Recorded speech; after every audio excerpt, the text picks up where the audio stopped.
Así empezamos a dos voces. Una noticia de último momento. Cristina Fernández de Kirchner y todos sus principales funcionarios van a ir a juicio oral por el tema que más preocupa, el tema que es la madre de toda la corrupción, el tema de la obra pública. Mañana comienza las tareas normales en tribunales y es inminente la decisión por la cual Cristina Fernández de Kirchner va a ser elevada, digamos, la causa obviamente, a juicio oral y público. Cristina Fernández de Kirchner, Julio De Vido, José López, Carlos Kirchner, Lázaro Báez y un grupo de funcionarios, cerca de 20, vinculados a Vialidad Nacional. La decisión ya estaría tomada, la de precisamente el dictamen ya estaría redactado.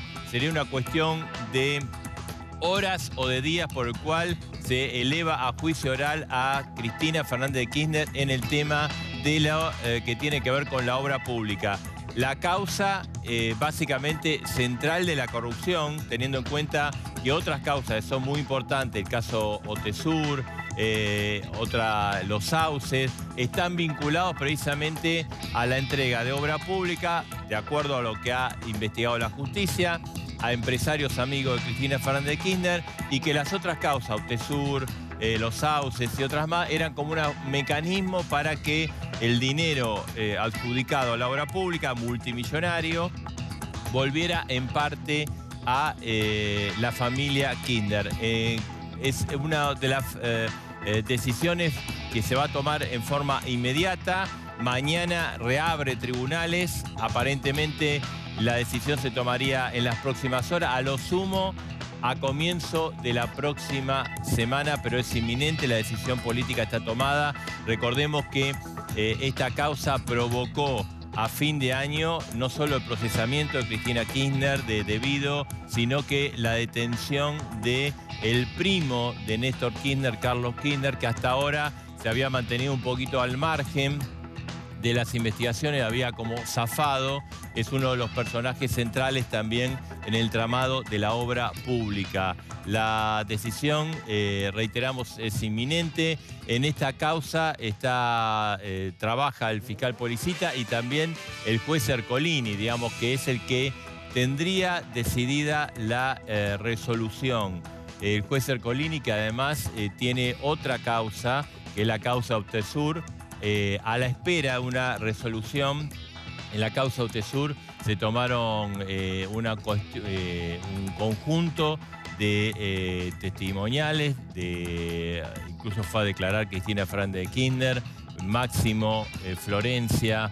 Esto ocurrió durante el mes de diciembre. Se esperaba una resolución ahí, pero hubo uno de las personas involucradas que no pudo declarar, que pidió una prórroga. Se tomaría esta declaración en los próximos días y después también habría un fallo en torno a la cuestión Otesur, otro de las cuestiones muy complicadas. Recordemos que en el caso Otesur se confirmó lo que habíamos investigado y avanzado aquí en A Dos Voces, que estaba en sede judicial, obviamente, que hubo denuncias, por ejemplo, de Margarita Stolbizer, vinculados a el tema de los liquid papers, la adulteración de documentación por parte de la firma Otesur para sacarla a Cristina Fernández de Kirchner. ¿Se acuerdan? La investigación, lo mostramos, los papeles de las actas de directorio se habían tachado con liquid paper el nombre de Cristina Fernández de Kirchner y encima se había agregado otros nombres, entre ellos el de Máximo Kirchner. ¿Cuál era la idea? Como hubo irregularidades, si Cristina no participaba de esas actas de directorio, estaba exculpada de esas irregularidades y la irregularidad recaía en otro. Bueno, esto fue recontra confirmado, lo que acá nosotros anticipamos, ocurrió en los últimos días de diciembre y por lo tanto el tema de Otesur también se encamina. Pero los pasos que lleva adelante la justicia es, primero, el llamado inminente a juicio oral y público de Cristina Fernández de Kirchner.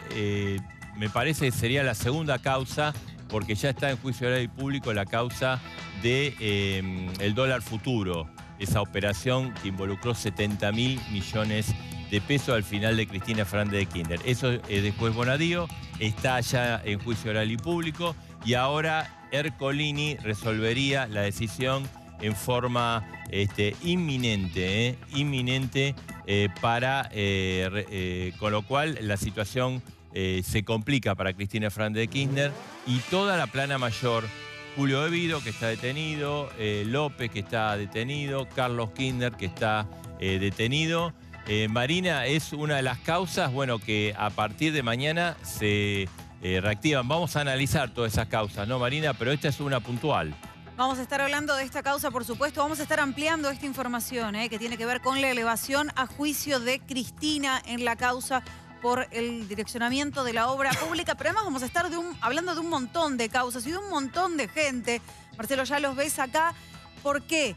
Porque termina la feria judicial y hay gente que está preocupada. Vuelven a activarse infinidad de causas. Obra pública, sí. Otesur, también. Chicone, el pacto de entendimiento con Irán, la causa Nisman. Todas estas causas vuelven a Comodoro Pi. Terminó la feria judicial. Te vamos a contar todo en A Dos Voces. Reiteramos, entonces la noticia de último momento, se eleva a juicio oral y público la causa de una asociación ilícita en la adjudicación de la obra pública por cifras siderales, más de 22.000 millones de pesos. Buena parte de eso fue a Lázaro Báez y a Cristóbal López. Va a ser uno de los temas, Dos Voces, pero no el único.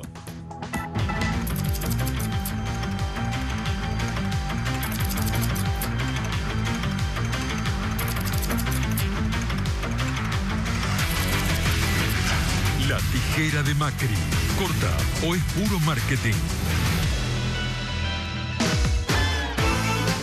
Bueno, un ratito le vamos a preguntar a Fernando Sánchez. Es que flamante miembro del gobierno, secretario de Fortalecimiento Institucional de la Jefatura de Gabinete.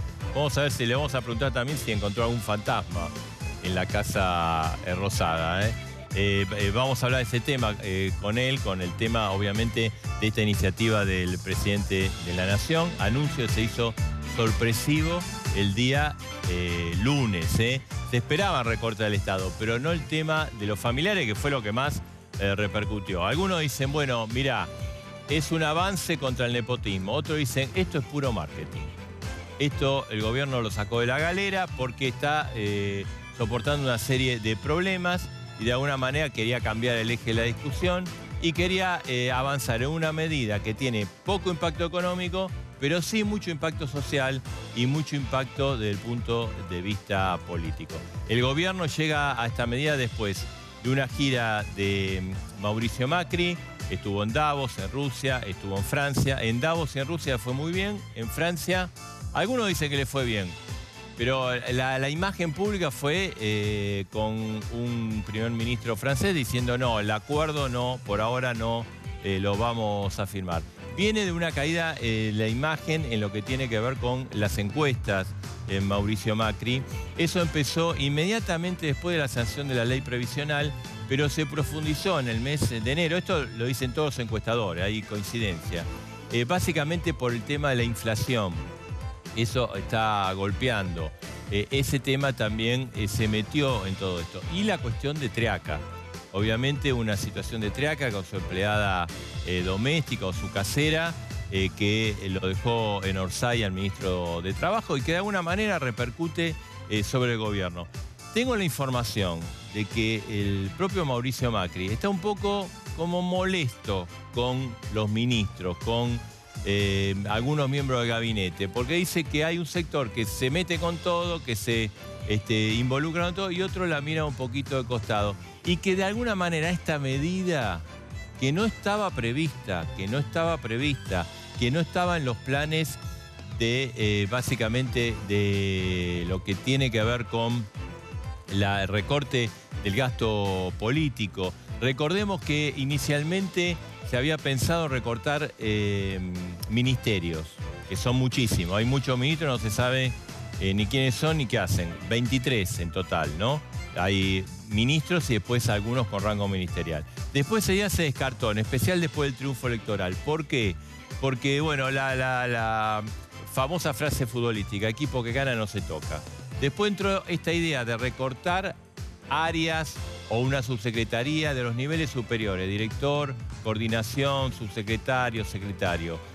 Ahí se avanzó. Y ahí se avanzó en diciembre, se avanzó en enero, y esto era lo que se iba a anunciar.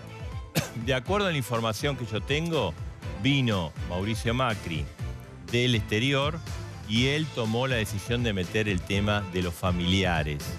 Una decisión de carácter personal. Obviamente el tema de Triaca, hoy, por ejemplo, Eduardo Van der Kooi hizo una nota diciendo, estaba el tema de Triaca, era un elefante de un bazar, larguemos otros elefantes para que no se note. Después vamos a tener una bomba, un tema importante con respecto que está generando ruido en el gabinete, ¿no? Entonces la pregunta es entonces si es un recorte que va en serio o es algo de marketing. Lo que está claro que todo recorte de gasto público por esto político son 1.500 millones de pesos. Es una cifra importante. En dólares son 75 millones de dólares. El déficit fiscal está en 50.000 millones de dólares. Desde el punto de vista económico, no tiene peso. Tiene peso básicamente, por eso damos este marco político, básicamente tiene peso de carácter político y de carácter testimonial, y buscar algo que el gobierno tiene la idea de que, bueno, de acuerdo a encuestas, cae bien en la sociedad. Se presenta también en una semana, bueno, mañana, recién hablamos del tema tribunales, mañana va a haber un montón de aumentos de precios, todo lo que es tarifa, transporte, colectivos, luz, también las prepagas, peajes, y el impacto del aumento de los combustibles, que vamos a ver qué es lo que sucede. Por eso el tema lo estamos planteando en a dos voces. ¿Tijera en serio o marketing? A partir de ahora, los familiares de los ministros no van a poder ser parte del gobierno. En las últimas horas, algunos familiares de los principales funcionarios del gobierno se quedaron sin trabajo. Mauricio Macri anunció la firma de un decreto para que ningún ministro pueda tener familiares que trabajen en la administración pública. Y sé que con esta medida vamos a perder colaboradores muy valiosos del equipo. Espero que este ejemplo sea seguido por todos en la política argentina. Por todos en la política argentina. E invito a las administraciones públicas de todas las jurisdicciones del país a tomar medidas similares. Pocas horas después, apurados por el efecto Triaca, Horacio Rodríguez Larreta y María Eugenia Vidal anunciaron que promulgarán decretos similares en la ciudad y en la provincia de Buenos Aires para restringir la presencia de familiares en el Estado.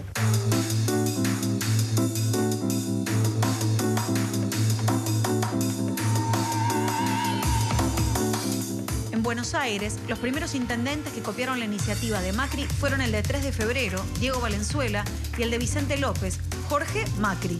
Por otro lado, el peronista de Escobar, Ariel Sujarchuk, se convirtió en el primer opositor en sumarse al decreto presidencial. ¿El gobierno logrará terminar con la larga tradición de familiares en el Estado? ¿Conseguirá aplacar el efecto Triaca? La medida se ampliará a todos los recovecos del Estado donde hay nepotismo.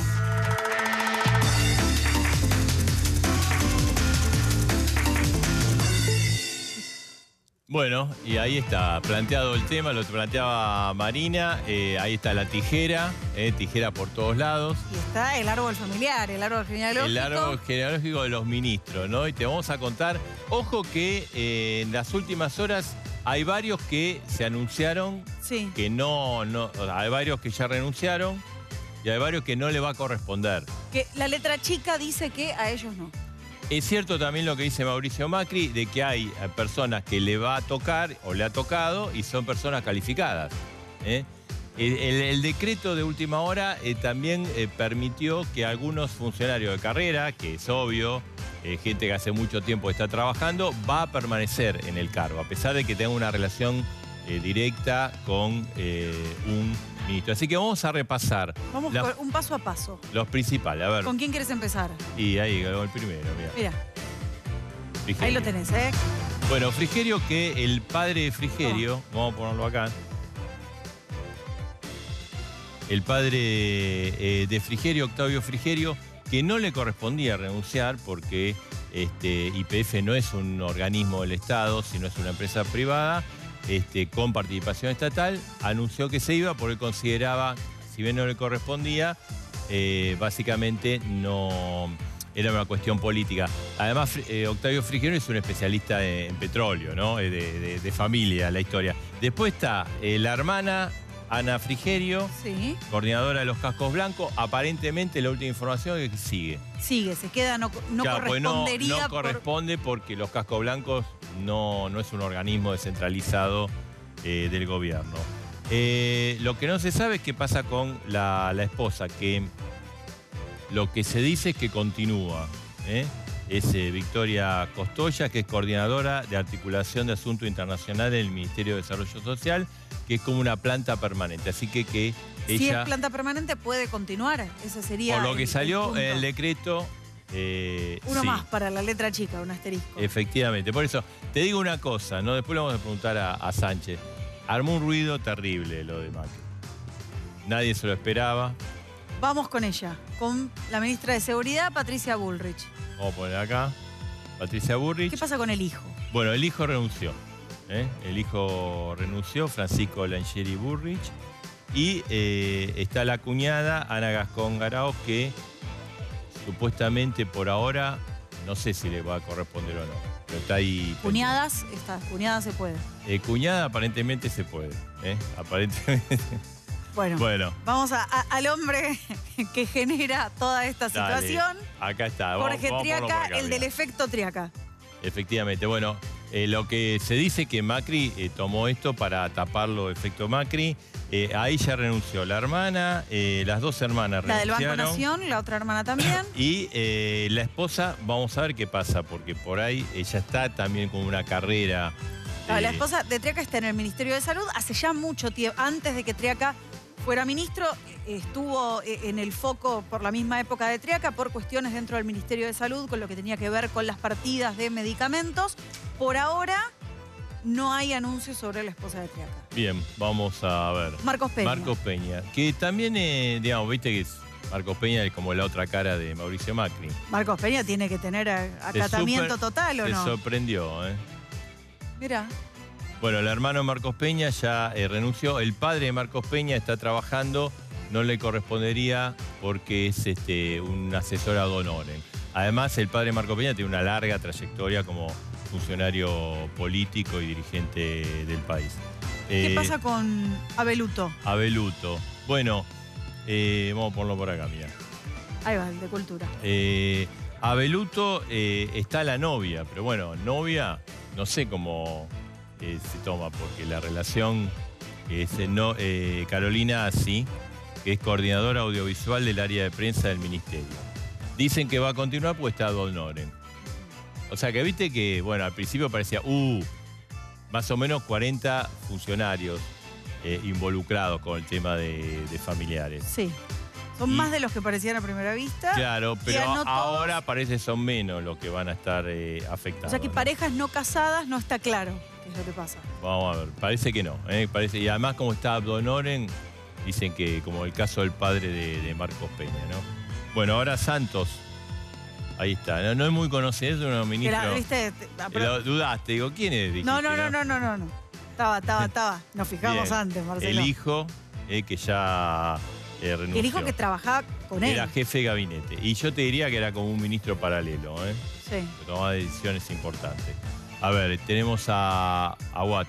Sí, mirá la carita que le tocó en esta de preocupación. Así, vamos a ponerlo por acá. Sí, en este caso, el yerno Rodrigo de Loreto, presidente de ARSAT, renunció.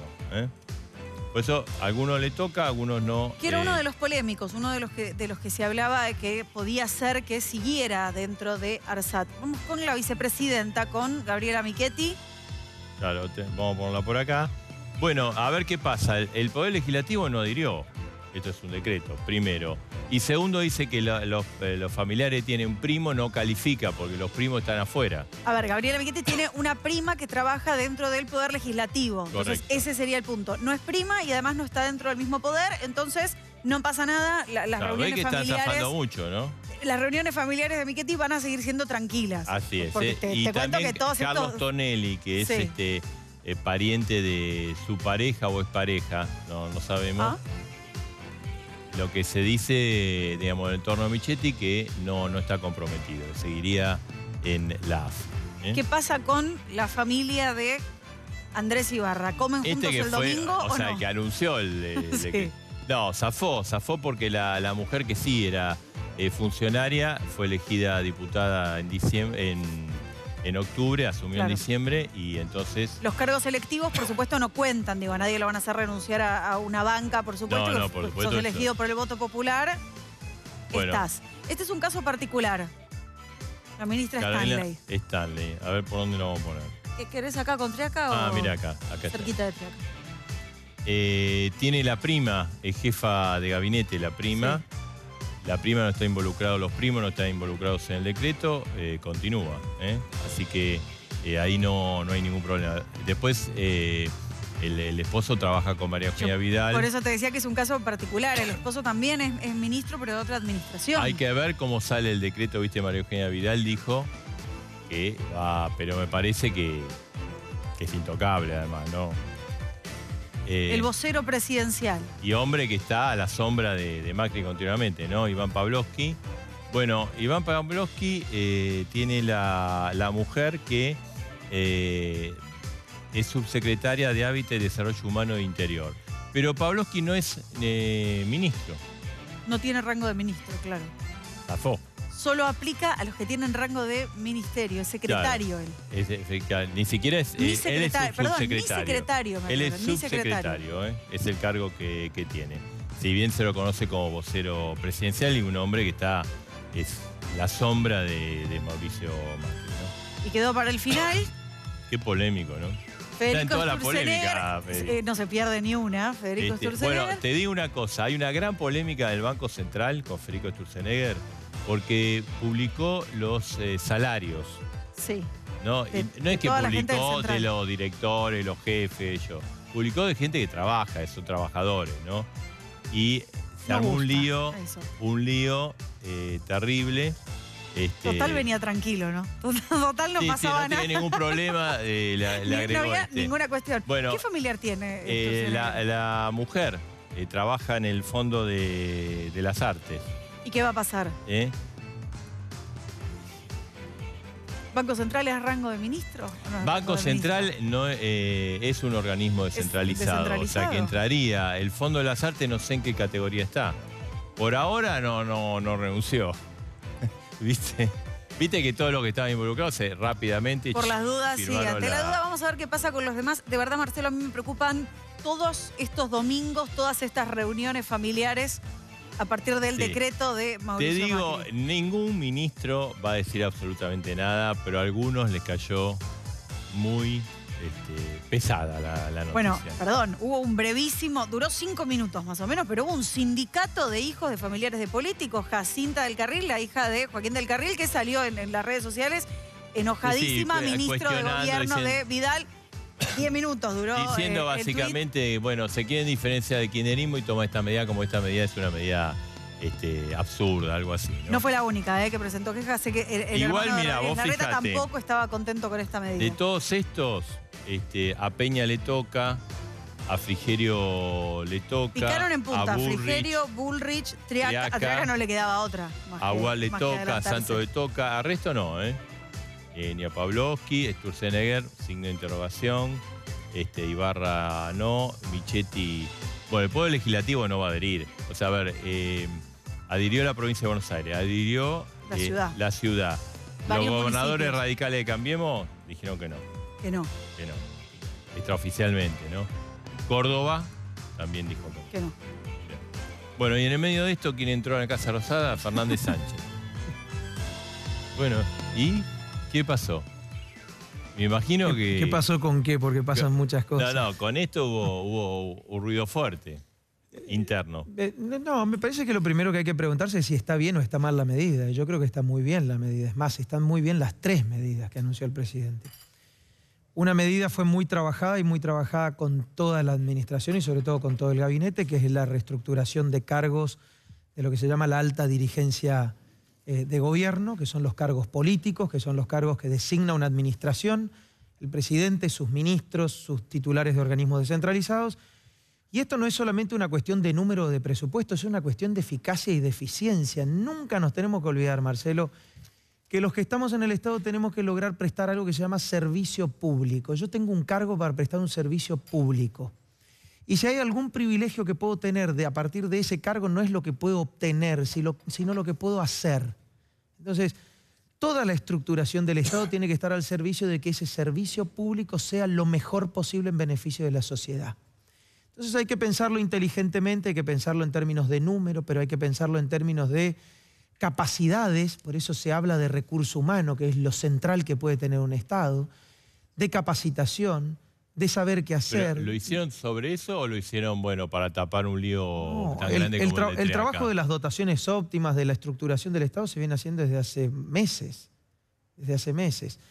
La segunda cuestión es, yo escuché atentamente el discurso del presidente y me parece que es, dijo lo que tenemos que hacer. Nosotros tenemos que reconciliar la política y la función pública con la sociedad.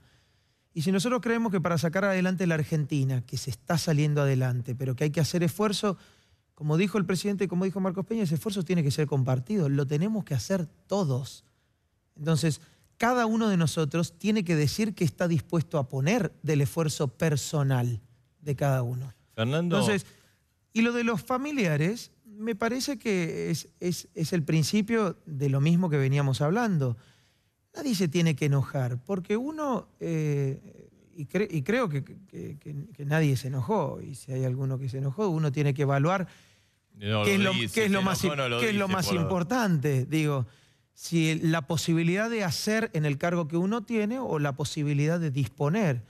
Digo, es cierto que se va a ir gente muy valiosa, porque algunos de esos familiares son personas capacitadas, formadas y muy valiosas. Pero yo creo que la sociedad tiene que confiar en su gobierno y la sociedad tiene que poder confiar en sus funcionarios públicos. Y entonces hay que hacer el esfuerzo que haya que hacer. Fernando, veo que hay tijera por todos lados, ¿no? Sí, es un decorado nuevo. El del estudio. No, es un decorado para el día de hoy. ¿Esto va en serio en cuanto a la racionalización del gasto público o es un marketing? No, es que va en serio, pero va en serio y yo no quiero que quede solo en un número. El déficit fiscal que nos dejó Cristina Kirchner es enorme, es monstruoso. Y es un problema para el progreso de la Argentina, porque no se le tiene que escapar a nadie que nos está mirando, que el déficit fiscal lo paga cada uno de los argentinos con impuestos. Entonces, tenemos que bajar la presión tributaria, como se logró hacer, y reestructurarla a partir de la reforma tributaria y a partir de la reforma del impuesto a las ganancias ya el año pasado. Tenemos que lograr poner las cuentas públicas en orden y tenemos que lograr bajar el déficit fiscal sin hacer un ajuste, como proponen algunos economistas, irresponsables desde mi punto de vista, por eso no lo pensamos hacer, brutal. Eso no se puede hacer en democracia. Pero lo que es cierto, el gobierno entonces, en estos años hizo poco para corregir la cuenta. No, se hizo mucho, no se hizo mucho. No, el déficit sigue altísimo. Y no les quiero contar lo que hubiese sido si no se hubiese hecho una reestructuración racional y responsable, por ejemplo, de subsidios a las tarifas. Hoy todavía siguen siendo las tarifas todas subsidiadas, todas. Y por suerte se ha tenido una decisión inteligente y con sensibilidad de, por ejemplo, decir qué es lo importante a sostener, la tarifa social, porque todavía hay 28% de pobres o 29% de pobres. Entonces, por ahí no puede ir la cosa, pero puede ir por otro lado. Marcelo, yo en Palermo pagaba 70 pesos mi factura. Entonces eso sí que no podía ser. Entonces, ¿qué tenemos que hacer nosotros a lo largo del tiempo, con esta gradualidad que a veces es criticada, pero que nosotros estamos cada vez más convencidos, ir poniendo todas las cuestiones en orden para que el progreso sea sostenible, sustentable para todos, para toda esta Argentina que es enorme? Le tenemos que dar una ventaja al interior del país que muy rara vez se le dio. La inversión en infraestructura que se hace en el norte argentino, que siempre fue postergado, es enorme. ¿Por qué? Porque se merece el norte argentino tener la misma posibilidad que Córdoba o Santa Fe Y el conurbano bonaerense tiene que tener la misma posibilidad desde la infraestructura social que tienen otras ciudades del país, entre ellas la ciudad de Buenos Aires. Fernando, hoy la CGT anunció que va a acompañar la movilización de Moyano el 22 Poca CGT, no todas las CGT. de febrero. Una parte, por lo menos. Pero la parte institucionalmente anunció. ¿Ustedes lo quieren poner preso a Moyano? No, nosotros creemos que se tiene que... Y esto no es una frase hecha. Nosotros creemos que en la Argentina, si no hay justicia, no tenemos destino. Y lo que nosotros creemos es que los organismos de inteligencia fiscal, financiera, pero judicial sobre todo, tienen que estar al servicio de poder descubrir quién robó y quién no robó. Porque la Argentina, en general, en su inmensa mayoría, se levanta todos los días a trabajar. Entonces, algunos tienen que explicar... Pero Moyano dice que hay una persecución. Pero es facilísimo. Yo escuché también la respuesta que le dio el presidente. Si nada uno tiene que ocultar, nada tiene uno que temer. Mi declaración jurada es así de simple. Así de simple. Y no soy una persona que no tuvo oportunidades. Pero es muy simple porque se corresponde con mis ingresos de toda la vida. Entonces, si a mí alguien me dice algo, yo en 2 minutos le saco las dudas. En 2 minutos. Es lo que debería durar cualquiera que frente a un tribunal se le pide algo. O sea que ahora, si algunos no pueden explicar su declaración jurada, su patrimonio, y además te dicen, no quiero presentar mi declaración jurada, hay que preguntarse por qué. O sea, ¿usted piensa que Moyano oculta algo? No, yo lo que digo es que la justicia lo está llamando a dar explicaciones. Porque evidentemente a nadie se lo llama a dar explicaciones.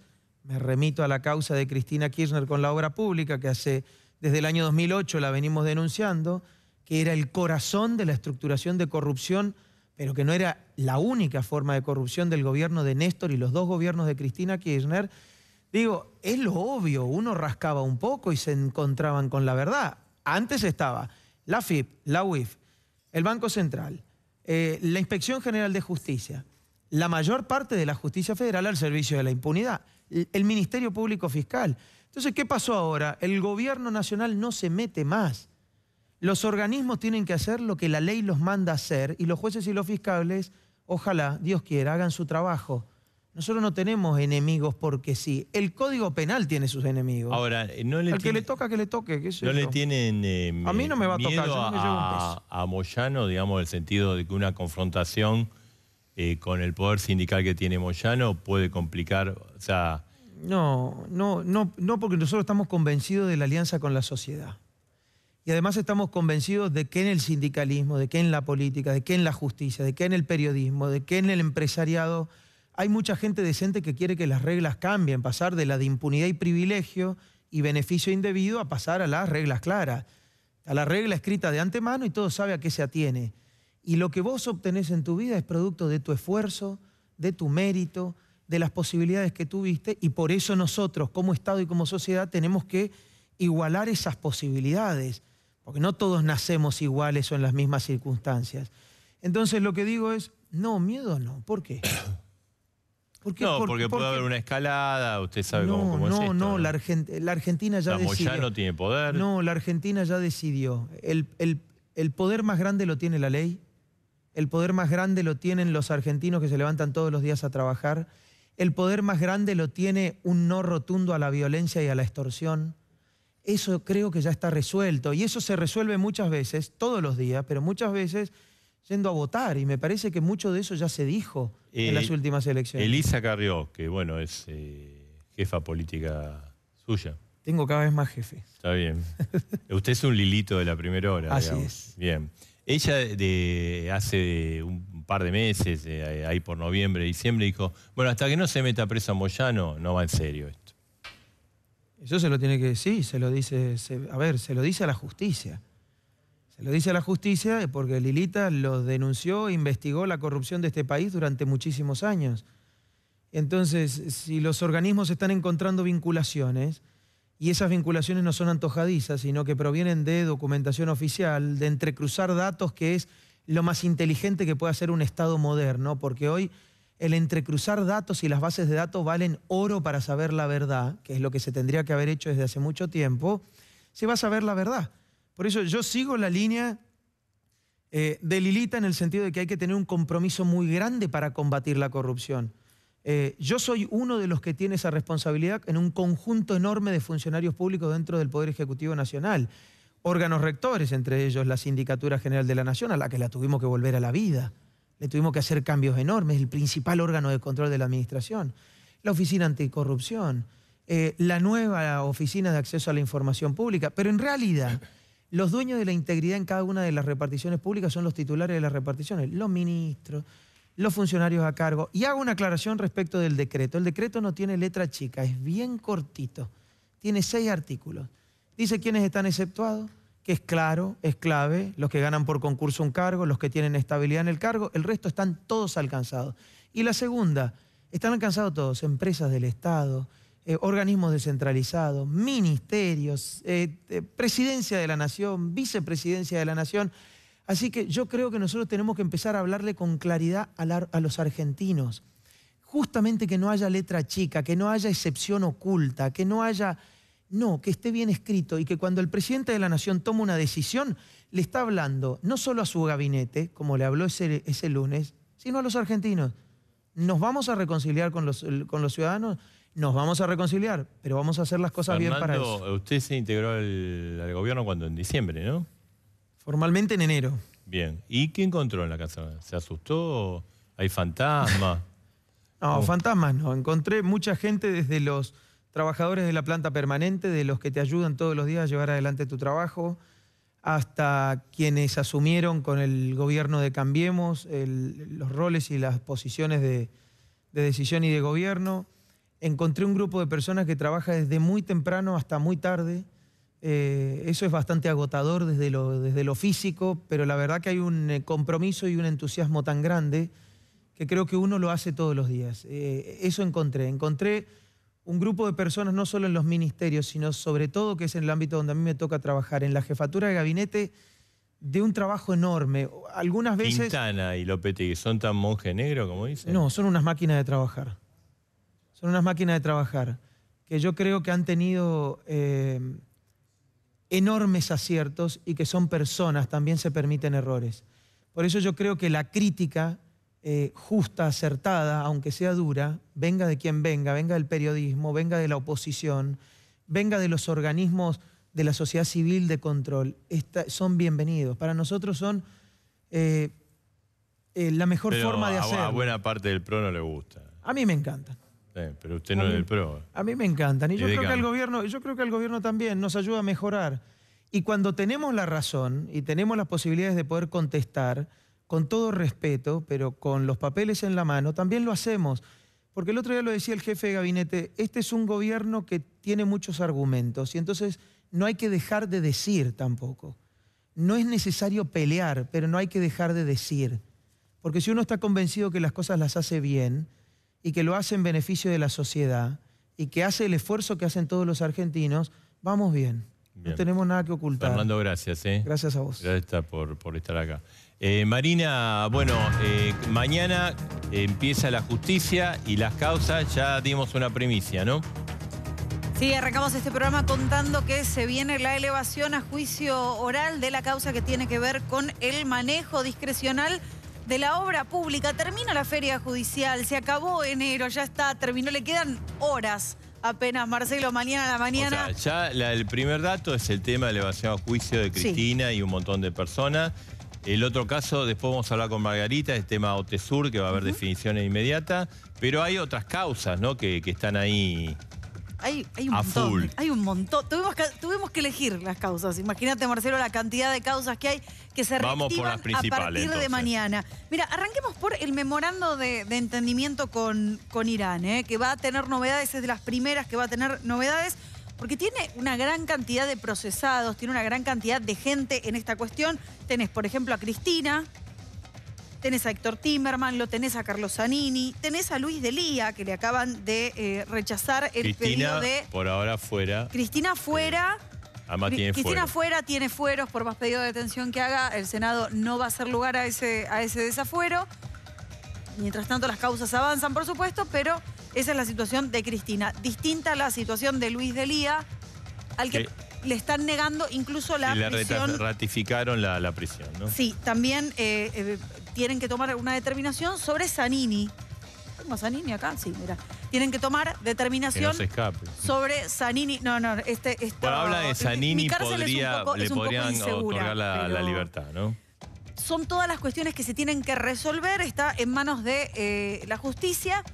Mañana es el lunes judicial. Mañana para nosotros es jueves, para la justicia día, es primer día de el clase. lunes más absoluto. Exactamente, llegan todos de punta en blanco, vienen descansados, vienen bronceados. Vamos a otra causa, va. En fin, Otesur. Lo vas a hablar Sí. en un ratito nada más con Margarita Stolbizer. Julián Ercolini tiene que tomar la decisión. Y atención, porque la causa de Otesur no solo tiene que ver con Cristina, no solo tiene que ver con Lázaro Báez, no solo tiene que ver con todo lo demás, sino que tiene dos protagonistas que a Cristina le Lo que importan, tiene que resolver. y mucho, que son los hijos. Lo que tiene que resolver, si los procesa o no, está pendiente. La información que tenemos es que sí, va a ser procesado una vez se termine, tiene que declarar otro imputado, ¿no? El que está pendiente, el que falta, además, feria judicial, Bien, se tomó otra todo este causa tiempo en el importante. medio. Lo que decíamos recién, direccionamiento de la obra pública, Ercolini, tenemos que hablar de Julio De Vido, tenemos que hablar de Lázaro, tenemos que hablar de López. ¿Te acordás de Lópezito, López? El hombre de la ¿Te acordás valija. de López? Exactamente, el hombre ¿Cómo de la olvidarlo, valija. no? Uno de los menos conocidos y que terminó haciéndose célebre por esta cuestión. Son las cuestiones que van a aparecer. También tiene que ver con las demandas que presentó Vialidad Nacional. Todas estas cuestiones, esta cuestión de la causa se tiene que definir a partir de mañana. La ruta del dinero K, una de las causas principales, elevada a juicio oral Y en esto el es muy final. importante porque esto, digamos, si no se eleva a juicio oral y no se avanza, Lázaro Báez podría pedir su excarcelación y estaría en derecho de que se la otorgue, ¿no? Bueno, se eleva a juicio oral, Marcelo. Se eleva a juicio oral la ruta del dinero K. Lázaro Báez, una de las personas Con lo cual sigue preso. en jaque por esta cuestión. Epa, Elía. Se quiere escapar. Lo volvemos a poner. Otra de las causas, a ver. La causa de Nisman, pero no el pacto de entendimiento, no el memorando, no la denuncia, sino la causa por la muerte del fiscal Nisman. Atención con Diego Lagomarsino. No va a apelar el procesamiento, quieren avanzar, quieren ir a juicio. Algo parecido a lo que pasaba con Cristina también en esta otra causa. A veces son estrategias judiciales el pedido de ir a juicio. Por ejemplo, una de las causas en las que Cristina insiste que quiere que se mueva, su causa que quiere que se mueva más rápido, Tema es AMIA, ¿no? tema de dólar futuro. Te iba a mencionar la última causa que tiene Cristina, la última causa que le aparece, que tiene que ver con sus últimos días de gestión. Bueno, dólar futuro, otra de las causas que se reactiva, es la que ella quiere más, que se mueva más rápido porque es en la que los abogados le dicen que tiene mejores chances de conseguir un sobreseimiento. Igual, bueno, tienen que explicar 70.000 millones de pesos. De Tienen mucho transferencia, para explicar. No a gente pobre, a bancos extranjeros, multinacionales y a algunos funcionarios de este gobierno que también aprovecharon. Todos en su son los que momento. hicieron un negocio maravilloso con el dólar futuro. Bueno, ahí está. Entonces mañana arrancamos con todo en tribunales. Tragedia de 11, Chicone, Amado Vudú, también tiene pendiente las causas de Grupo Indalo, Cristóbal López, Fabián de Sousa, también atentos al final de esta Vamos a feria hablar con judicial. Margarita Stolbizer porque creo que mañana va a aprovechar precisamente, se inicia la actividad normal en tribunales para hacer una denuncia. ¿Qué tal, Margarita? Buenas noches. ¿Qué va a pedir mañana? Mañana la intervención de Otesur. Yo creo que es un día importante. Digamos, empezamos después de la feria judicial con lo que va a ser un año con muchas novedades judiciales. Recuerdo que también es un año donde la justicia empieza para el gobierno, ¿eh? Mañana empiezan a tramitar también los recursos de amparo por la inconstitucionalidad del mega decreto 17 del presidente Macri, ¿eh? Respecto de la causa Otesur, primero una aclaración que tal cual ustedes lo anticipaban, la causa que pasa a juicio oral, que es la del juez Ercolini, la mega causa sobre la maniobra de enriquecimiento a través de la obra pública, tiene una enorme importancia y está bien llamarla la causa madre, porque esa es la causa donde se viene investigando. Digamos, donde se generan los fondos. El delito precedente, exactamente. Ahí los fiscales y el juez tienen por acreditada el armado de una maquinaria económica para apropiarse de dinero del Estado de manera ilícita. Ese dinero ilícito, ese dinero negro, es el que se investiga en las otras causas de qué manera se lavaba, tanto en la ruta del dinero acá, cuando en algún momento alguien le reclamaba al juez Casanelo por qué no estaba Cristina, porque en realidad Cristina no está en esa parte que es el lavado de Báez y Cristina está en otras de las causas, no se puede investigar en esa lo que se está investigando en otras. Los Sauces y Otesur son las otras dos causas que acreditan... Que serían como el complemento del tema de la obra de pública. La plata, exactamente. Como los empresarios que se enriquecían en las maniobras descriptas en la causa del juez Ercolini devolvían la plata a la familia Kirchner. En la causa Otesur hay otra novedad, que es que el contador Manzanares ha pedido declarar de nuevo, ¿no? Y eso seguramente hará algún ruido. Yo voy a pedir la intervención de la empresa de Otesur porque hubo sobre el fin de año una cantidad de maniobras realmente escandalosas que tienen por finalidad obstruirle el papel de la justicia. No es la primera vez que lo hacen. Recordemos, ustedes hablaban recién de las tachaduras que se hicieron en las actas.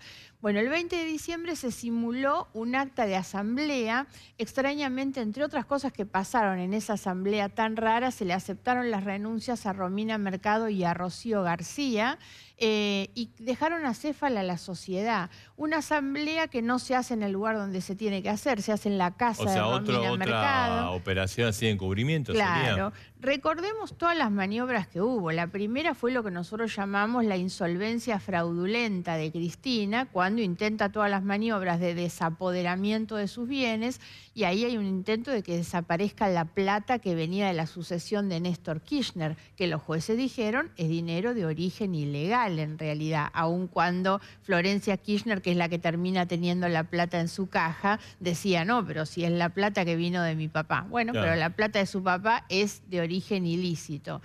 Después ellos mismos, cuando se decreta la inhibición de bienes, el juez para que no puedan hacer movimientos, crean un condominio para que la plata vaya para el condominio.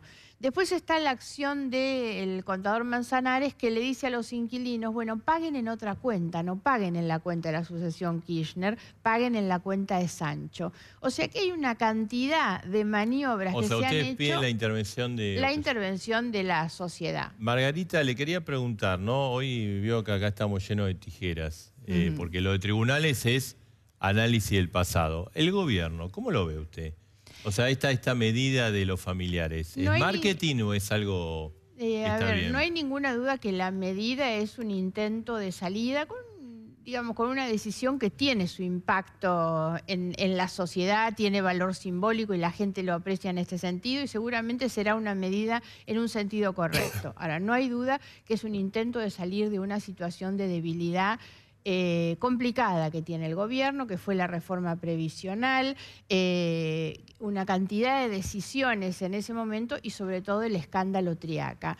Esto no es tan distinto a lo que pasó en marzo del año pasado, cuando frente al escándalo del correo dictaron ese decreto sobre conflictos de intereses, que no sirvió para nada, no resolvieron nunca los conflictos de intereses que tienen en cantidades en este gobierno. Ahora también se busca distraer la atención de una situación escandalosa, el escándalo de Triaca, al que algunos intentan llamar en el gobierno y también muchos periodistas los errores de Triaca, ¿no? Como si el gobierno ayer dio por terminado el procedimiento de Triaca. Yo creo que primero es imposible que lo termine porque también el Congreso seguramente lo citará. Los que ellos llaman los errores es insultar a la empleada doméstica, eso es un error. El otro error, según ellos, es tener una trabajadora en condiciones de precariedad, en negro. El ministro de Trabajo que promueve el empleo formal. Y lo más grave es la utilización del sindicato intervenido por el ministro para designar a los y usted, digamos, el gobierno dice, lo vamos por terminado. ¿Y usted piensa que tiene que salir del gabinete? No hay ninguna duda. Yo no sé incluso por qué tienen esta práctica tan autoflagelante, ¿no? Que es mantener a un ministro sabiendo, obviamente, el daño que les está produciendo el mantenimiento del ministro. Con el escándalo Triaca surge además que las dos hermanas de Triaca eran directoras del Banco Nación, eran funcionarias del gobierno. Entonces ahí es donde tienen que disparar una medida que obviamente lo que intenta es resolver esa situación. Ahora, acá creo que lo grave no son los dos funcionarios que tienen mencionados. ni sacarlos hace de esto un gobierno más transparente, que es lo que intentó decir el presidente en el anuncio. Ahora vamos a ser más transparentes. La verdad es que no creo que Vamos sea contra así. el nepotismo, digamos, un poco... Sí, él habló de la transparencia. Somos más transparentes por esto. Ahora, a mí me preocupa mucho más los parientes que hacen negocios con el Estado. La cantidad de conflictos de intereses y los conflictos encubiertos, además, por todos los familiares muy directos que hoy hacen negocios con el Estado. Entonces, hagan un complemento del decreto que diga, tampoco permitiremos que los parientes se presenten en las licitaciones públicas o que los parientes hagan negocios con las decisiones del Estado, aprovechando sus vinculaciones y la información privilegiada de que disponen. Esa es la situación hoy más escandalosa que el gobierno tiene.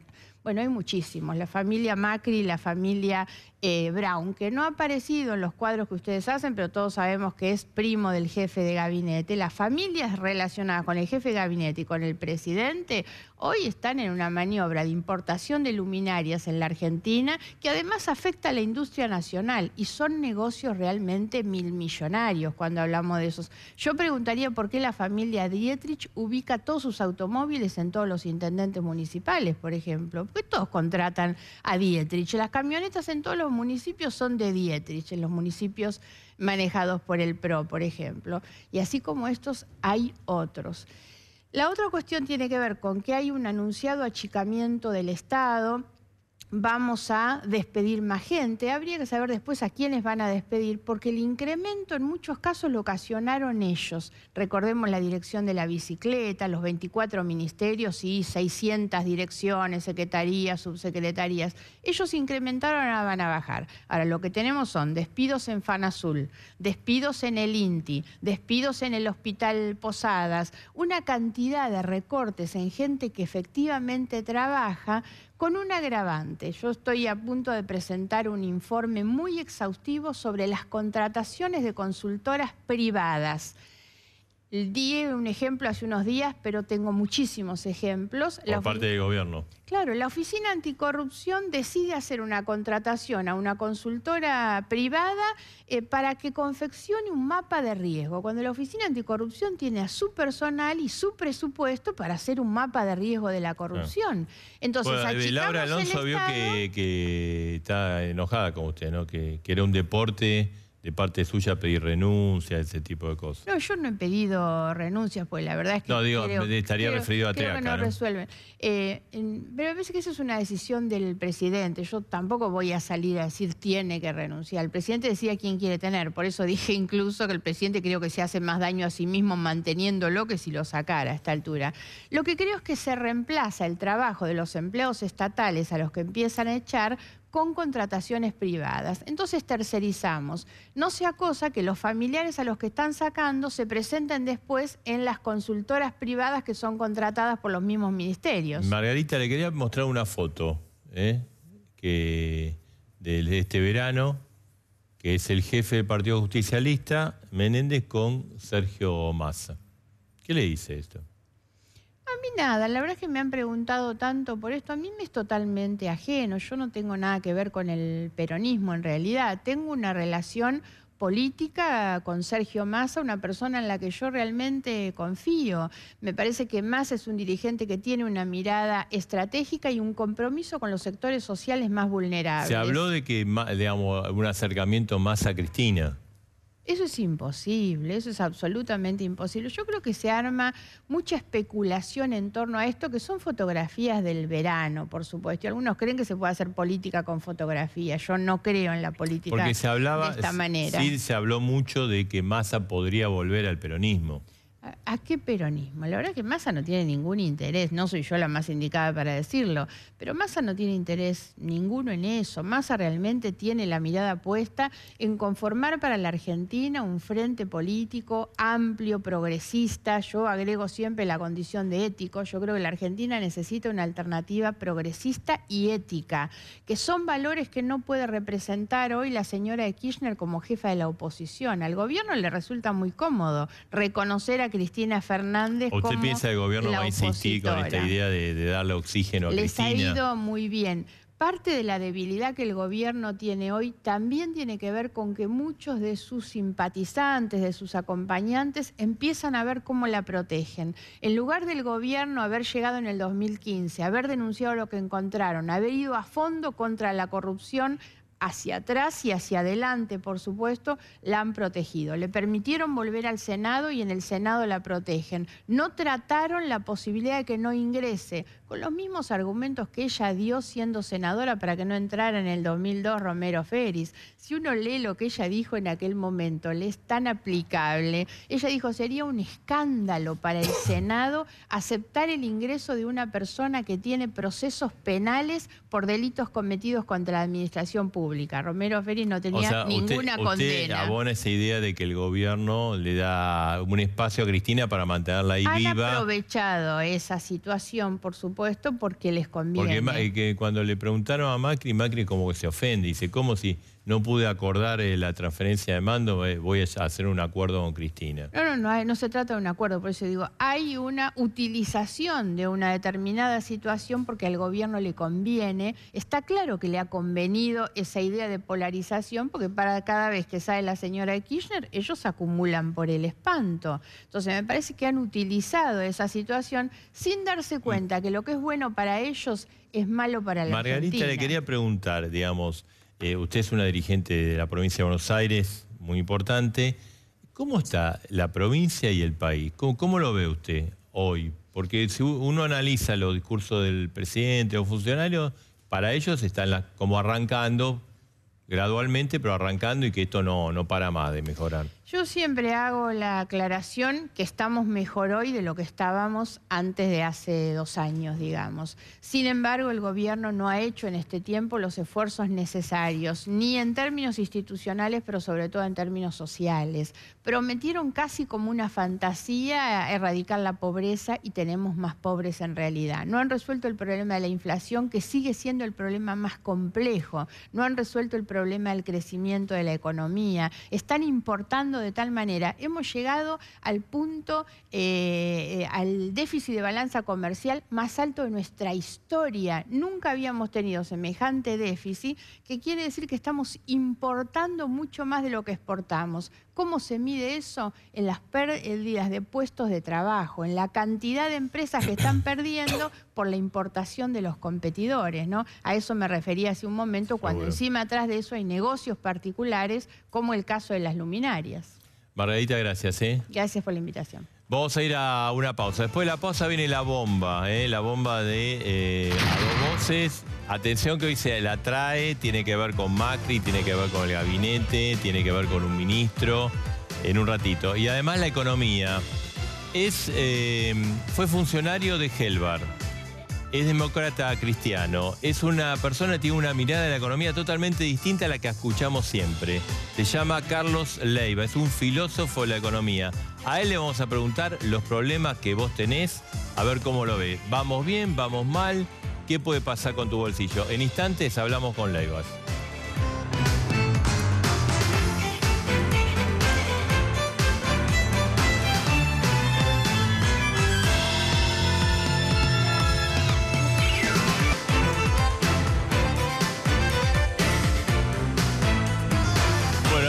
La bomba puntual, ¿no? Volví de vacaciones, estoy puntual. Edgardo Alfano, con la puntualidad de la bomba de las 11. ¿Cumplió o no? A veces sí. Bueno, yo Guardé el primer programa... un minucioso registro y en marzo voy a ver quién fue más puntual. Ahí está, explotó. 23-2, anótalo. 23-2. Vengo... Bueno, Yo ya vengo. te dije, yo estuve registrando la puntualidad de Edgardo Alfano. Eso que estoy enfermo. No me empieces a pedir, no me empieces a pedir. No, yo quiero que la bomba sea puntual. En enero lo perseguí, fue bastante puntual. Esta es una gran bomba. Una gran bomba que te vamos a contar. Es un tema que preocupa al gobierno. Es un tema... Mauricio Macri volvió de su gira molesto. Molesto con varios integrantes del gabinete. No quiere lío, dice, ya demasiado lío tenemos como para que encima aparezca Triaca. No hagan lío. Insultando a su empleada doméstica, su casera. Demasiado lío tenemos por este tema. Por eso lo sorprendió a todos con como fue una suerte de penalidad este decreto, ¿viste? Así lo vivió. También está Mauricio Macri como molesto porque dice, en el exterior nos va bárbaro. Uy, acá. En el exterior nos va bárbaro. Y se venimos acá y todos nos critican. Y en el medio de esto aparece un tema que es el ministro de Agricultura, o de Agroindustria en realidad, sí. Luis Echevere, ex titular de la Sociedad Rural Argentina, con un conflicto flamante, porque asumió ahí por el mes de noviembre, que tiene toda la información que tenemos, está indicando que la Oficina Anticorrupción va a cuestionar severamente su recibir 500.000 pesos ya sabiendo que iba a ser ministro por parte de la Sociedad Rural Argentina. Fue el dinero que le dio la Sociedad Rural, entienden que lo recibió cuando ya sabía que iba a ocupar la cartera. Hubo una investigación. En esa investigación, ¿qué ha ocurrido? Grandes contradicciones con los argumentos de Echevere con lo que declaró la Sociedad Rural Argentina, con respecto de que era algo habitual, no era habitual, con respecto de que esto se hizo, formaba parte del contrato, no formaba parte del contrato. La Sociedad Rural Argentina dio también detalles de cómo fue la aprobación de este abono, premio. La pregunta es, ¿premio porque por su gestión como sociedad rural o porque va a ser ministro? Esa es la incompatibilidad, porque es un ministro que va a tomar decisiones sobre aspectos que van a afectar a la sociedad rural argentina, a favor o en contra, ¿no? Marcelo, y sobre esto va a actuar la Oficina Anticorrupción, que hasta ahora recibió muchas críticas por la Oficina Anticorrupción lo tiene muy avanzado, ha intimado al ministro. El ministro tiene que dar una respuesta a una serie de estas contradicciones a la brevedad, va a ser a la brevedad. Aparentemente puede extenderlo algunos días porque el hecho de que acompañó a Mauricio Macri en la gira exterior puede decir, bueno, estos días hábiles que tengo por la ley de ética pública, además lo puedo correr, pero tiene que dar una información y la situación está complicada. ¿Seguirá los pasos de Triaca? ¿Pondrá a Macri más molesto con los ministros? Bueno, el tema es bastante serio y complicado. Y se viene una definición a la brevedad. Vamos a estar esperando. Entonces. Bueno, ¿te gustó la bomba? Me encantó la bomba, volviste con todo. Vamos a hablar de economía. Estamos con Carlos Leiva. ¿Qué tal, Carlos? ¿Cómo estás? A ver, Carlos Leiva no es una persona que habitualmente está en los medios. Es uno de los economistas más importantes del país. Integró el equipo de Helbar, era muy joven en aquel momento, fue jefe de gabinete, creo. Es una persona que tiene una mirada, no es la habitual mirada de los economistas, es una mirada, llamémosle heterodoxa, es demócrata cristiano, es una rara persona en este mundo de los economistas, que todos son de ultraderecha. Bueno, no necesariamente. Bueno, de entrada esa presentación es complicada, ¿no? Ser una persona rara de suyo no es muy halagüeño, pero bueno, trataremos de No, rara en el sentido de que no está dentro del marco de los economistas tradicionales. Sí, lo que pasa es que en la Argentina, por supuesto, los hubo y los hay. No todos los economistas, lamentablemente, están enfocados a ver la perspectiva profunda de desarrollo de la economía argentina. Y entonces nos encontramos con un conjunto de gente muy bien intencionada, algunos están en este gobierno, otros estuvieron antes, que observan los problemas como si todos fueran problemas que se pueden resolver en el corto plazo o con la visión del corto plazo. Los que militan en el pensamiento que yo comparto, entendemos que lo central para que una economía pueda funcionar, que es lo que pasa en todas las economías occidentales, es realmente tener un plan que implica tener una visión de largo plazo y un consenso amplio sobre ese plan de los sectores sociales y económicos. ¿El gobierno tiene plan? Yo entiendo que no. Yo creo que el gobierno, como ellos dicen, tiene un rumbo. Además, la definición de la reforma permanente, la reforma de cuadrado, en sí mismo es una contradicción. Sería un oxímoron, porque si vas a reformar lo que reformas, la incertidumbre que generas es muy alta. Difícilmente alguien puede invertir si considera que esta reforma tributaria va a ser reformada.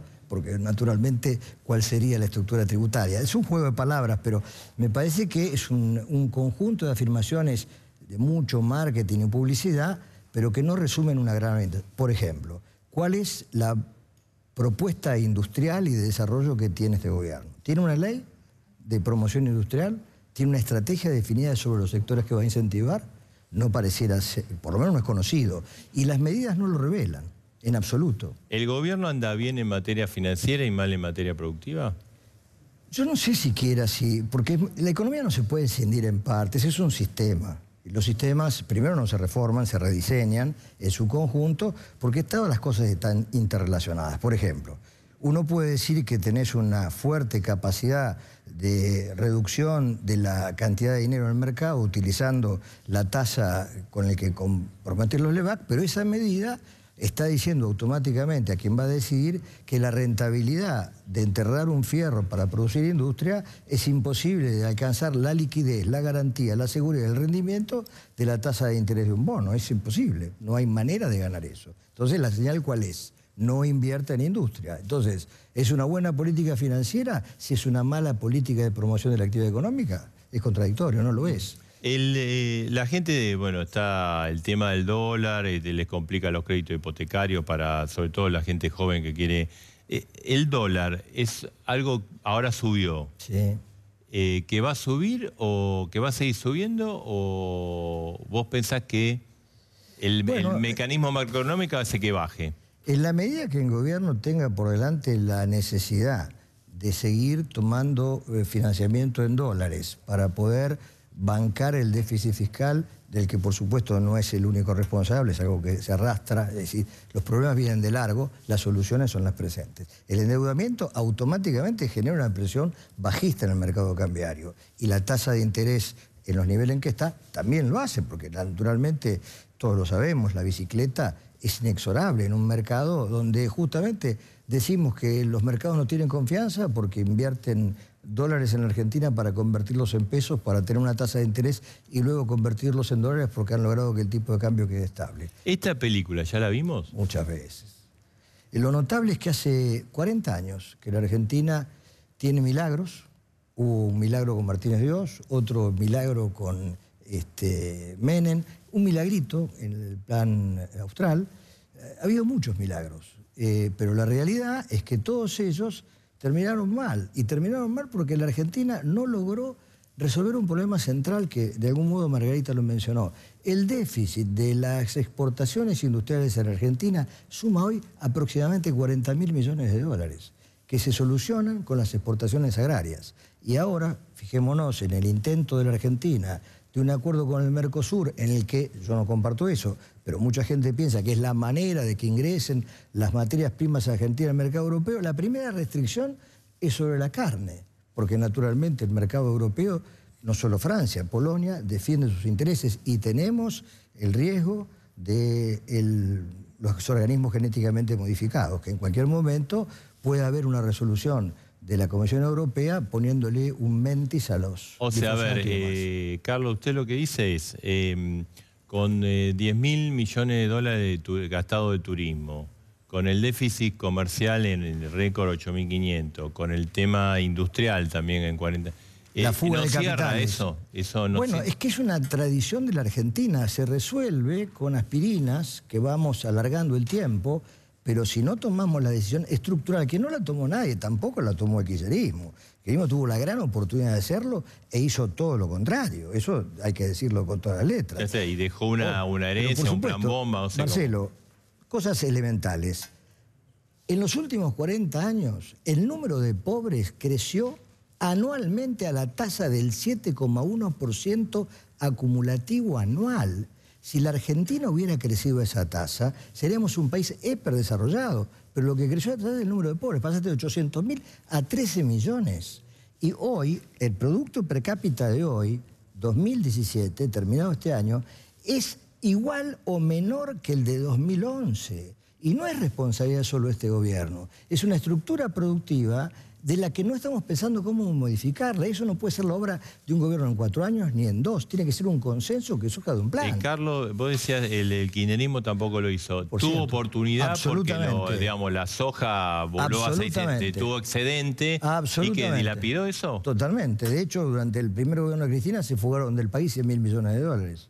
100.000 millones de dólares se fugaron durante el primer gobierno de Cristina.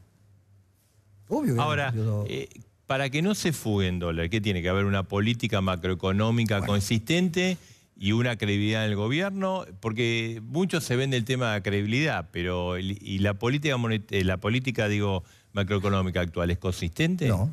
Tiene que haber una política macroeconómica consistente y para que el excedente no fugue, tiene que haber una cosa que es propia de todo sistema capitalista, la zanahoria.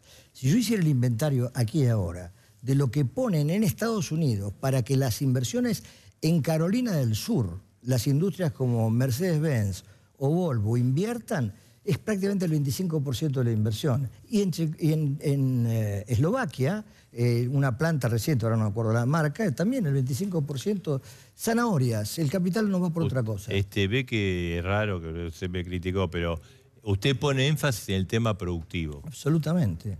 Cuando la mayoría de economistas ponen énfasis en el tema fiscal y monetario. Pero es que la ausencia de un proyecto productivo ha generado en la Argentina un ejército de personas que no tienen oportunidades laborales y que son inexorables en un costo fiscal, porque en esta sociedad no se admite que la gente se muera de hambre en la calle y por lo tanto el fisco la sostiene. Pero si no genera su propio sustento, eso genera un déficit. No es fácil, no es difícil entenderlo. Más allá de las irresponsabilidades del kirchnerismo de haber jubilado a 4 millones de personas sin aportes, de las cuales más de la mitad no necesitan esa jubilación. Claro, que eso aumentó el déficit. Ahora, el déficit, porque muchos insisten, hay un déficit enorme.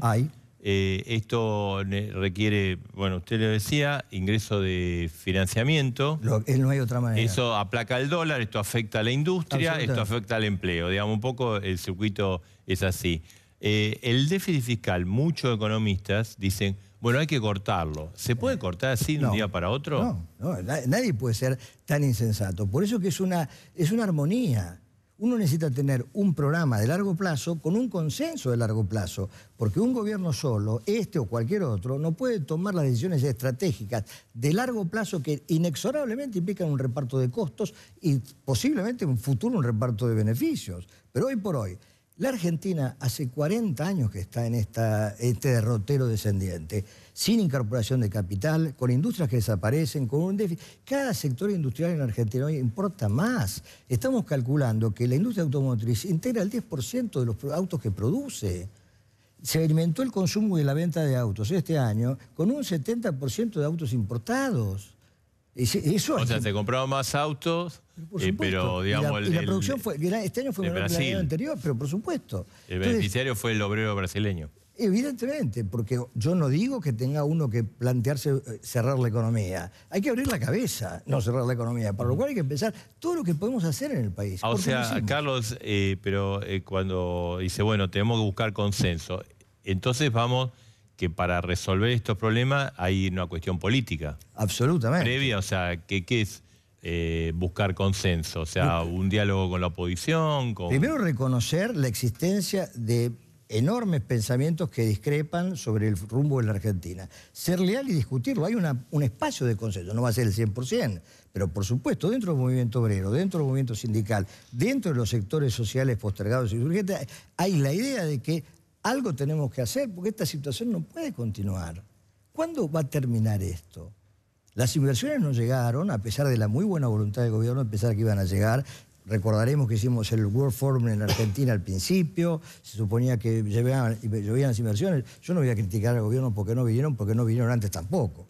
El tema central es que nadie va a venir si la Argentina no tiene un programa donde garantiza al que viene que tiene un futuro. Repito, si uno va a Eslovaquia y va a Estados Unidos, se encuentra con que cualquier país de Europa, para que la industria se desarrolle, creando empleo y garantizando la continuidad, pone plata, pone zanahorias. No hay otra manera de hacerlo. No, pero acá, digamos, lo que se dice, bueno, son los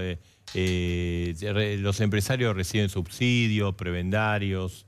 Puede ser que reciban subsidios y aparezcan prebendarios. Lamentablemente es así. Pero es más o menos, para ponerlo en términos concretos, sí. la paja, las ovejas y los pumas.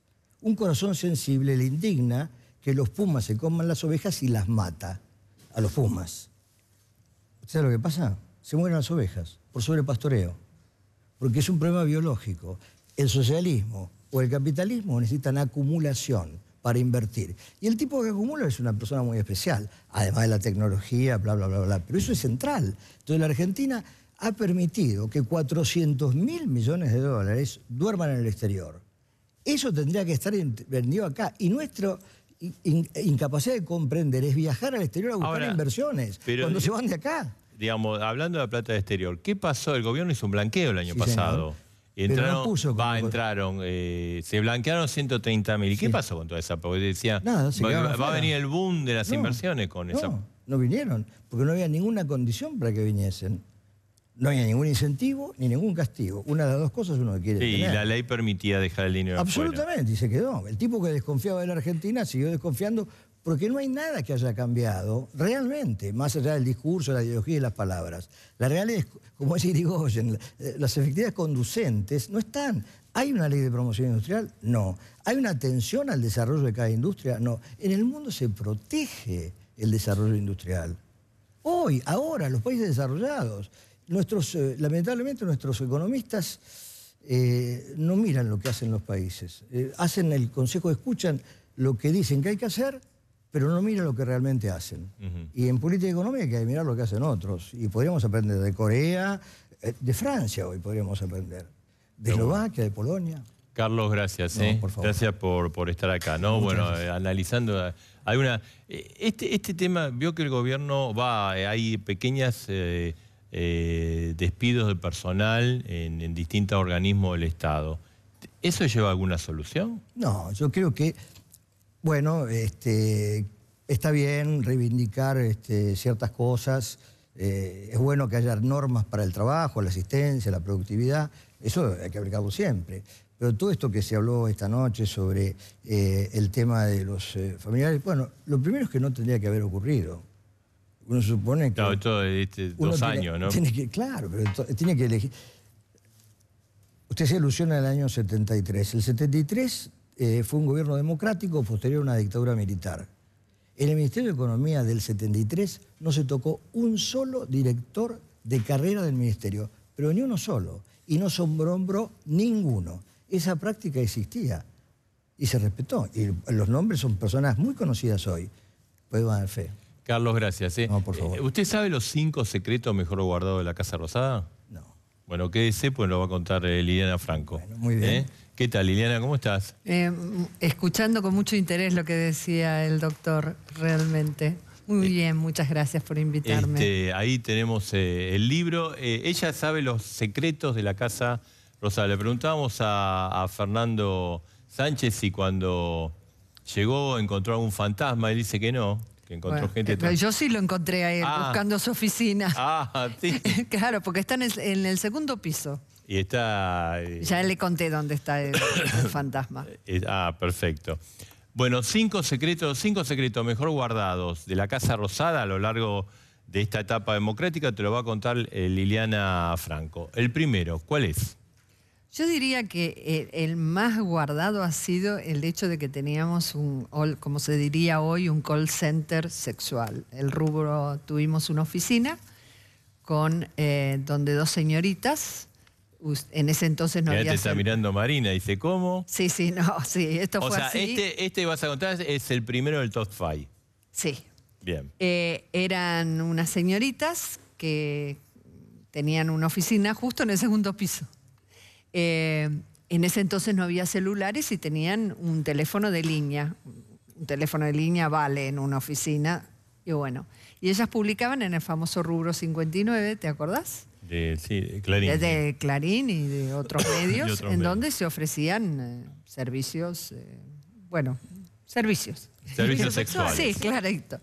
Entonces... ¿Y eso cómo funcionaba ahí? Estas señoritas tenían, es como si vos y yo estuviéramos acá con un teléfono en una oficina. ¿Alguien la llevó a la Casa Rosada? Bueno, vos viste que siempre hay funcionarios que tienen primas, que hay que darles de trabajo, sobrinas, ¿viste? Claro. ¿Eso ocurrió cuándo? ¿En qué época? En la época de Carlos Menem. Ajá. Y entonces Las pusieron ahí, supuestamente estas señoritas no eran muy aptas para trabajos de oficina. Hicieron un emprendimiento, digamos. Vos viste, hoy serían emprendedoras. Entonces pusieron en el aviso el teléfono de la Casa Rosada. Y esto en realidad no se sabe cuánto tiempo funcionó, porque se descubre, como siempre ocurren las cosas, de manera fortuita. Se dio la casualidad de que justo estas dos señoritas no estaban, sonó el teléfono y sonaba, y otra persona pasó, al ver que sonaba tanto, atendió, y ahí dice, hola, ¿está Mimi? No, acá no hay ninguna Mimi. Lulú, no, acá no hay ninguna Lulú. Está hablando con la Casa Rosada. A lo cual el cliente del otro lado, te imaginas lo que le contestó, se mató de risa, le explicó que no. Entonces ahí, intrigado, la persona que atendió le dice, no, mire, usted está hablando con la Casa Rosada, pero si yo acá en el aviso tengo el teléfono. Y ahí se dieron cuenta que eso funcionaba hacía mucho tiempo. Por supuesto... se desactivó. Y sí. O cambió de oficina, no sabemos. Bueno, en realidad... sí, o sea, el 59 se desactivó. Top 5, el número 2. El fantasma. Ese es otro... ¿Hay un fantasmita? No, está. Está, es un fantasma bueno. Es nada menos que el retrato que está y lo pueden ir a visitar en la visita al museo, que es gratuita, vale la pena que lo visiten al museo. Y ahí hay un cuadro que es de Avellaneda. Lo que uno cuando ve el cuadro, lo ve un cuadro normal.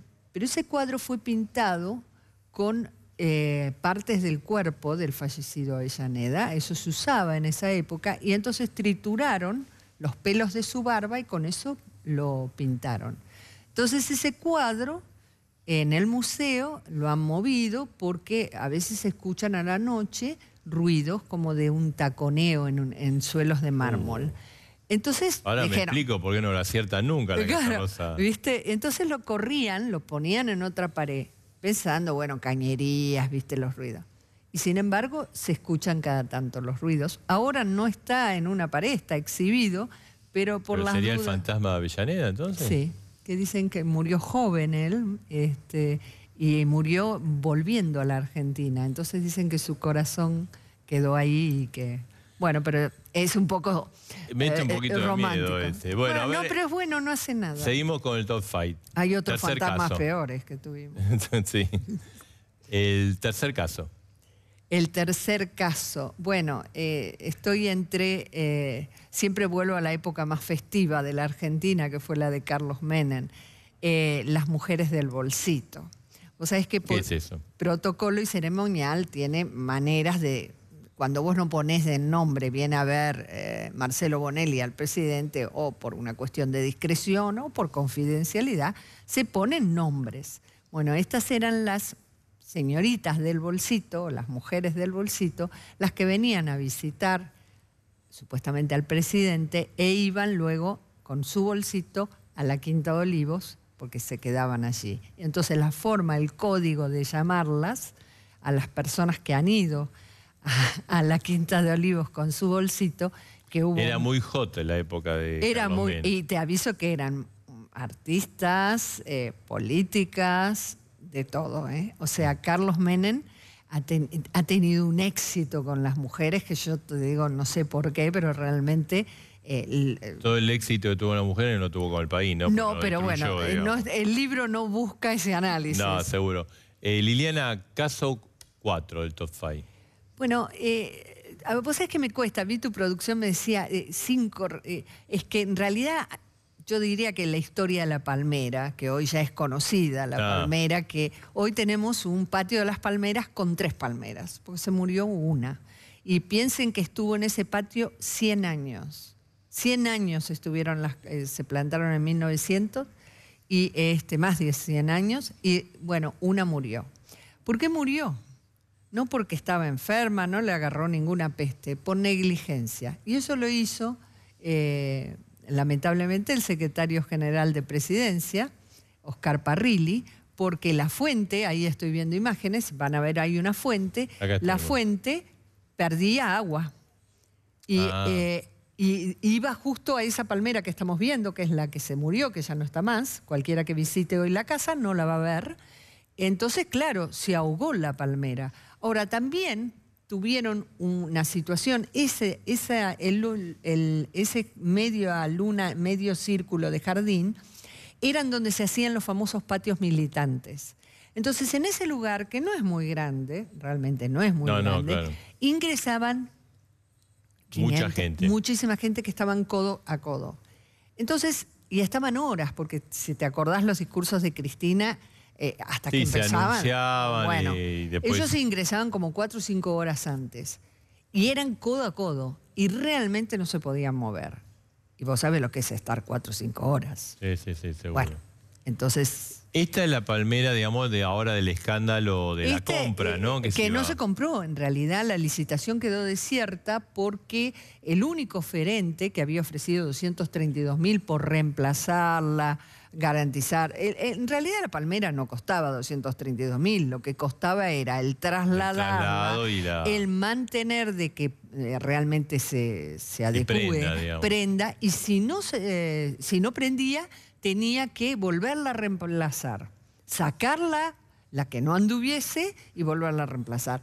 Pero la empresa no cumplió la serie de requisitos administrativos. Sí, entonces, se armó un mini, digamos, yo creo que de alguna manera, yo creo que la empresa, ¿no? Yo creo que la empresa, no sé, me imagino que no debe haber terminado de presentar los papeles ante tanto lío, ¿no? Seguro. Bueno, ¿y el quinto? Y el quinto estoy pensando... algunas cosas de Cristina, porque fue una época... La Casa Rosada se transformó con Cristina. Ella lo transformó en todos los aspectos, como transformó el país en muchas cosas. Por ejemplo, nunca en la Casa Rosada hubo un velorio, por ejemplo. Nunca los expresidentes, o los presidentes, perdón, son velados en la Casa Rosada. El primer velorio ocurrió con el fallecimiento de Néstor y con la capilla ardiente que se hizo en la entrada principal.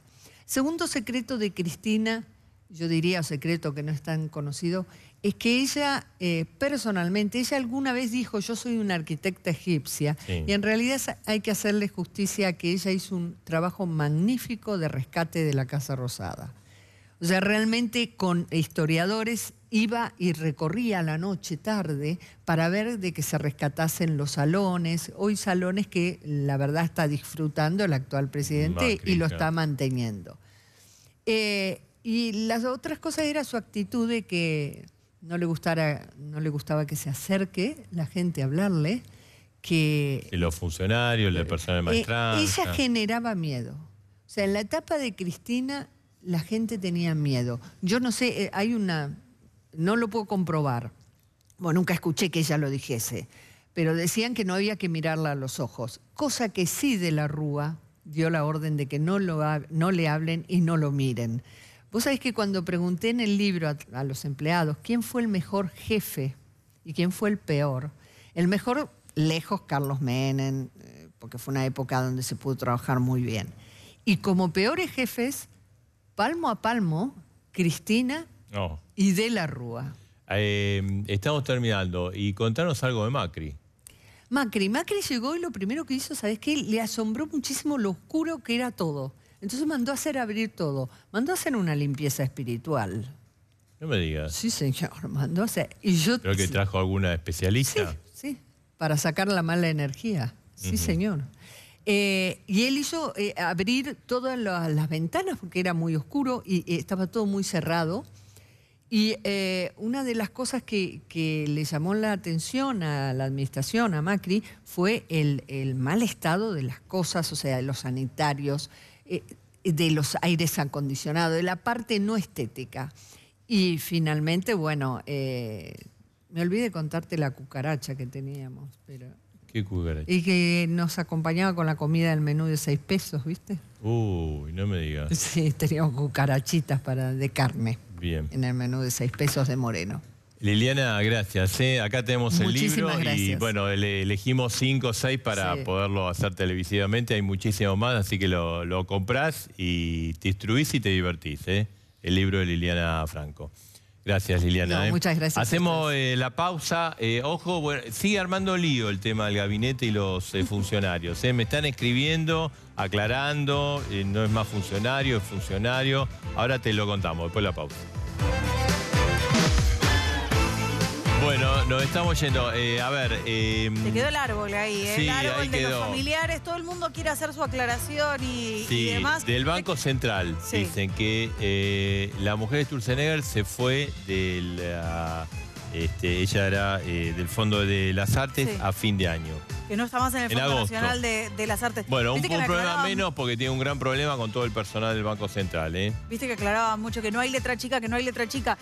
No hay letra chica, no. Está claro y demás. Vamos a ir esperando las excepciones, A Marcelo. ver, en principio hay un montón de excepciones, ¿no? Sí, Ahí está exactamente. el árbol. Y otra cosa, el gobierno dio por terminado el tema Triaca. Sí, pero... Falta que opine Elisa Carrió. Esa es la pregunta. ¿Está terminado el tema Triaca? Y yo creo que no puede, por decreto no se termina, ¿eh? Elisa Carrió, en la coalición cívica están calientes con el tema Triaca. Dicen que es medio inadmisible. Elisa Carrió está volviendo de sus vacaciones, así que vamos a A ver lo qué mejor pasa. hay que reabrirlo. ¿Sí? A lo mejor sí, se Bueno, arregla. bienvenido, Marcelo. Bueno, el señor Ricardo Alfano Está de empezó sus vacaciones. vacaciones. Sí, exactamente. Yo quiero saber cuándo me toca a mí. Cuando vuelva Alfano. ¿Estás seguro? Bienvenido, te extrañamos, Marcelo. Muchas gracias. Y como siempre, nuestro compromiso con vos. El miércoles próximo a 2 voces, a las 22, con toda la actualidad. Chau.